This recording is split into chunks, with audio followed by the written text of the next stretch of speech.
ఊళ్ళో ప్రేమ, తర్వాత మరొకరితో పెళ్ళి, ఆ తర్వాత విడాకులు, ఆనక ఎవరి పనుల్లో వాళ్ళు. అయినా సరే ఆ పగలు మాత్రం చల్లారలేదు. కులోన్మాదం తలకెక్కి ఒక యువకుడిని వెంటాడి నరికేసేలా చేసింది. హైదరాబాద్ మాదాపూర్లో ఒక యువకుడి దారుణ హత్య కలకలం రేపింది. భాస్కర్ అనే యువకుడిని కత్తులతో నరికి చంపేశారు దుండగులు. అయ్యప్ప సొసైటీలోని ఒక హాస్టల్లో ఉంటున్నాడు భాస్కర్. నిన్ననే వరంగల్ నుంచి వచ్చి రావడంతోనే హత్యకు గురయ్యాడు. ప్రేమ వ్యవహారమే హత్యకు కారణం అంటున్నారు పోలీసులు. హత్య తర్వాత పోలీస్ స్టేషన్లో ప్రధాన నిందితులు లొంగిపోయారు అని ఇంకొంతమంది నిందితులు ఇంకా పరారీలోనే ఉన్నారు. ప్రేమ విడాకుల నేపథ్యంలో కక్షతోనే హత్య చేసింది అమ్మాయి కుటుంబం. యువతి కుటుంబంపై మృతుడి సోదరుడు ఫిర్యాదు చేశాడు. హైదరాబాద్లోని మాధాపూర్ పోలీస్ స్టేషన్ పరిధిలో జరిగిన దారుణ హత్య కలకలం రేపింది. వరంగల్ జిల్లా మాదన్నపేట మండలం ఉప్పరపల్లికి చెందిన చిన్నపల్లి భాస్కర్ అయ్యప్ప సొసైటీలోని ఒక హాస్టల్లో ఉంటూ హోటల్లో షెఫ్గా పనిచేస్తున్నాడు. మంగళవారం రాత్రి హాస్టల్కి వచ్చిన కొంతమంది వ్యక్తులు అతన్ని బయటకు పిలిచి కత్తులతో విచక్షణారహితంగా దాడి చేసి హత్య చేశారు. అయితే ప్రాథమిక విచారణలో ప్రేమ వ్యవహారమే ఈ హత్యకు కారణమని చెప్పి పోలీసులు ఒక నిర్ధారణకు వచ్చారు. హనుమకొండకు చెందిన భాస్కర్ అదే ఊరికి చెందిన ఒక యువతితో ప్రేమ వ్యవహారం నడిపాడు. అయితే ఇద్దరి కులాలు వేరు కావడంతో అమ్మాయి తరపు ఫ్యామిలీ పెళ్లికి ఒప్పుకోలేదు. తమ క్యాస్ట్లోనే వేరొక అబ్బాయికి ఇచ్చి అమ్మాయికి పెళ్లి చేశారు. అయితే పెళ్లైన తర్వాత కూడా భాస్కర్ ఆ యువతితో టచ్లో ఉండడంతో ఆమె భర్త విడాకులు ఇచ్చినట్టుగా సన్నిహితులు చెప్తున్నారు. ఈ విడాకుల తర్వాత కూడా భాస్కర్తో యువతి మాట్లాడడంపై కుటుంబ సభ్యులు కక్ష పెంచుకున్నారు. ఈ నేపథ్యంలో యువతి తండ్రి, బంధువులు కలిసి హత్యకు పథకం రచించినట్టు పోలీసులు అనుమానిస్తున్నారు. ఇప్పటికే కొందరు నిందితులు పోలీసుల ముందు లొంగిపోగా మరికొందరి కోసం గాలింపు కొనసాగుతోంది. ఈ కేసుకు సంబంధించి అన్ని కోణాల్లో మాధాపూర్ పోలీసులు దర్యాప్తు చేస్తున్నారు. మరింత సమాచారాన్ని మా స్పెషల్ కరెస్పాండెంట్ ప్రణీత్ రిపోర్ట్ చేస్తారు.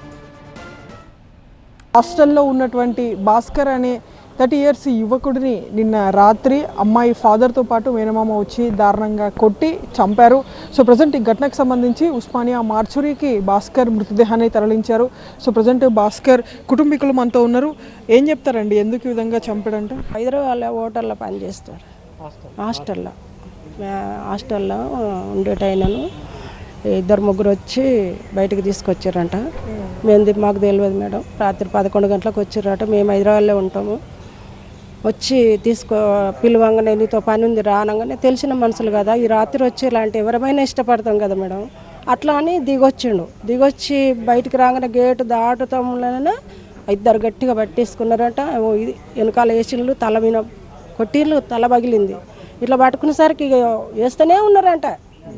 ఆడిదాన్ని కుప్పగూలి కోడి పిల్లలాగా పడిపోయినట్టు శరీరం అంతా మన గడ్డపార పొట్లలాగా పొడి చేసిండ్రు, ఇడిచేసిండ్రు. అన్ని రెక్కలు కాళ్ళు ఇక ఇడిచిపెట్టిపోతే అప్పుడు మరి పోలీసులు వచ్చిర్రంట.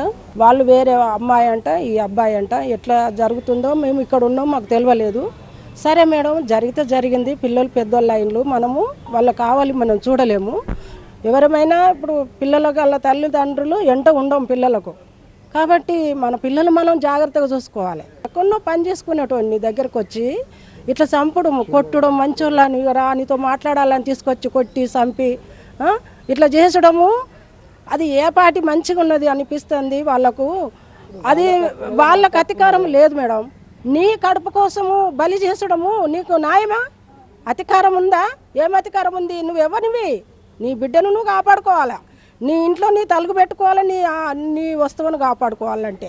ఇన్స్టాగ్రామ్లో మెసేజెస్ చేస్తున్నాడు, గతంలో తీసుకున్న ఫొటోస్ వాళ్ళ హస్బెండ్కి పంపాడని చెప్పేసి చెప్తున్నారు. ఇందులో ఎంతవరకు వాస్తవం మేడం? పాతది, అది కావాలని చేయలేదు. పెళ్ళి కాకముందుకు పెళ్ళి అది ప్రేమించుకున్నారు, అది అయిపోయింది, పెళ్ళి అయింది. ఆ పిల్ల పోకపోతే ఈయనేం చేయలేడు. ఇప్పుడు ఒక ఇంటికి వచ్చినాక ఈయన మారిండు, అయిపోయినాక ఆమె ఫోన్ చేసిందట, మాట్లాడతాళ్ళట. ఆమె విడాకులు తీసుకున్నాను అని టాపిక్ వచ్చింది. నేను పోకుండా ఉన్నా, నాకేమొద్దు, నువ్వే కావాలా అని ఈమె ఊకే మెసేజ్లు పెట్టడం చేసిందట. మరి ఇక ఆయన ఏం చేయలేడు కదా, ఆయన ఊరికొచ్చి పని చేసుకుంటాడు. నువ్వు ఊళ్ళో ఉన్నదాన్ని సపరేట్గా ఉండాలి. అది కూడా కాకుండా వేరే అని ఊకే మాట్లాడుకుంటుంటా అని అది పద్ధతి, కక్ష కాదు కదా మేడం. అది ఎవరైనా చేయాల్సింది. పేరెంట్స్తో మాట్లాడాలి. ఊళ్ళో పెద్ద మనుషులు ఉన్నారు, వాళ్ళతో మాట్లాడి చేసుకోవాలి. ఏదన్నా ఉంటే చంపడం న్యాయం కాదు కదా ఎవరికైనా. అదే అంత డూబు మాట్లాడింది, కంపల్సరీ మాట్లాడిండు. అంతకు ప్రేమించుకున్నారట. అది నేను చెయ్యము అని వాళ్ళు కంప్లీట్గా పెళ్లి చేసిళ్ళు. ఈయన కూడా ఊకున్నారు. వీళ్ళ ఫ్రెండ్స్ కూడా చెప్పిళ్ళు, పెద్ద మనుషులు చెప్తే వద్దురా అట్లా ఏది ఇట్లా ఏద్దా అంటే మొన్న అక్కడ ఊర్లోనే ఉన్నాడు. నిన్ననే వచ్చిండు, నిన్న సాయంత్రం వచ్చిండు, నైట్ వరకే చనిపోయిండు. అట్లా చేయడం న్యాయం కాదు కదా. పరిచయం ఏం లేదు మేడం, ఊళ్ళో ఉంటారు. ఊళ్ళో ఉంటే వీళ్ళు ఆటాడు క్లాస్మేట్, ఒక్క ఊరే క్లాస్మేట్. వాళ్ళు బీసీలు, మేము ఎస్సీలం. అట్లా పరిచయం అయింది, మాట్లాడుకుంటారు అందరు. ఇతడు ఫోటోలు పంపించడమే కారణం అని చెప్పేసి వాళ్ళు చెప్తున్నారట పోలీసులకి. అది ఇక మనకు తెలియదు మేడం. ఆయన మరి అది మాట్లాడతానా అని అంటే మేము అడిగితే మాట్లాడతాను అని అంటే నేను మాట్లాడతలేను, పెళ్ళైన కంచెలు మాట్లాడతలేను. మళ్ళా ఒక్కసారి ఫోన్ చేస్తే మాట్లాడినా, ఇంకేం మళ్ళీ మాట్లాడతలేను, ఊకే మెసేజ్ అయితే పెడుతుంది, నేను మాట్లాడతలేను అని చెప్పేసిండు. వాళ్ళకి ఎప్పుడైతే వాళ్ళ ఫ్యామిలీ నుండి చెప్పారో అప్పటి నుండి దూరం ఉంటున్నాడు, హైదరాబాద్కి వచ్చేసి పని చేసుకుంటున్నాడు. కానీ ఆ అమ్మాయికి వేరే కారణాలతో విడాకులు అయిన తర్వాత తిరిగి దానికి భాస్కరే కారణం అని చెప్పేసి నమ్మి నిన్న హైదరాబాద్కి వాళ్ళు హనుమకొండ నుండి వచ్చి ఈ విధంగా దారుణంగా హత్య చేశారు అని చెప్పేసి వీళ్ళ కుటుంబ సభ్యులు అయితే ఆరోపిస్తున్నారు. సో ప్రజెంట్ ఈ ఘటనపైన మాదాపూర్ పోలీసులు అయితే కేసు నమోదు చేశారు. సో ఈ ఘటనకు పాల్పడినటువంటి నిఖిత తండ్రి రాజుతో పాటు వాళ్ళ మేనమామ ఇద్దరిని కూడా ఇప్పటికే వాళ్ళు పోలీసుల అదుపులో ఉన్నారు. మరొక ముగ్గురి కోసం పోలీసులు అయితే గాలిస్తున్నారు. విడుదల శేషుతో ఉస్మానియా మార్చురీ నుండి ప్రణీత, TV9.